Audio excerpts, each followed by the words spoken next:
झारखंड की 81 विधानसभा सीटों में से एक सिसई विधानसभा सीट है। गुमला जिले में स्थित ये विधानसभा क्षेत्र लोहरदगा लोकसभा निर्वाचन क्षेत्र के अंतर्गत आता है। झारखंड बनने के बाद अगर बात करें विधानसभा चुनाव के बारे में, तो साल 2005 में इस सीट पर बीजेपी उम्मीदवार समीर उरांव विधायक चुने गए थे, जबकि 2009 में ये सीट कांग्रेस के खाते में चली गई और गीता श्री उरांव विधायक चुनी गई।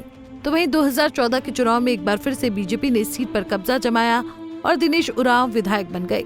2019 के चुनाव में जेएमएम उम्मीदवार जिग्गा सुसारन होरो ने बीजेपी को करारी शिकस्त दी थी, इसलिए 2024 में भी मुख्यमंत्री हेमंत सोरेन ने जिग्गा सुसारन होरो को ही सिसई से उम्मीदवार बनाया है। वहीं बीजेपी ने अरुण उरांव की किस्मत पर दांव खेला है। वहीं साल 2019 में हुए चुनाव में सिसई सीट पर जेएमएम उम्मीदवार जिग्गा सुसारन होरो ने जीत हासिल की थी। जिग्गा सुसारन होरो ने 93,720 वोट हासिल कर विरोधियों को बुरी तरह से पराजित किया था। तो बीजेपी उम्मीदवार दिनेश उरांव 55,032 वोट लाकर दूसरे स्थान पर रहे थे। वहीं नोटा 5,013 वोट के साथ तीसरे नंबर पर रहा था।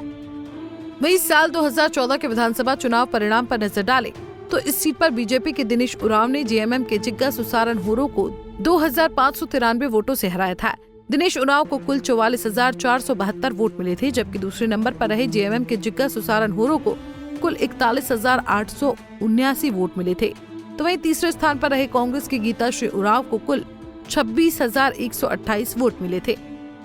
वहीं 2009 के विधानसभा चुनाव परिणामों पर नजर डालें तो इस सीट पर कांग्रेस के गीता श्री उरांव ने बीजेपी के समीर उरांव को 14,941 वोटों से हराकर जीत हासिल की थी। गीता श्री उरांव को कुल 39,260 वोट मिले थे, जबकि दूसरे नंबर पर रहे बीजेपी के समीर उरांव को कुल 24,319 वोट मिले थे। वहीं तीसरे स्थान पर रहे जेएमएम के जिग्गा सुसारन होरो को 17,427 वोटों से संतोष करना पड़ा था। अगर 2019 के नतीजों को आधार माने तो सिसई सीट पर जेएमएम उम्मीदवार जिग्गा सुसारन होरो का दावा मजबूत लग रहा है। सिसई सीट पर बीजेपी उम्मीदवार अरुण उरांव चुनावी रण में पिछड़ते नजर आ रहे हैं। Bureau report, Punjab Kesari TV.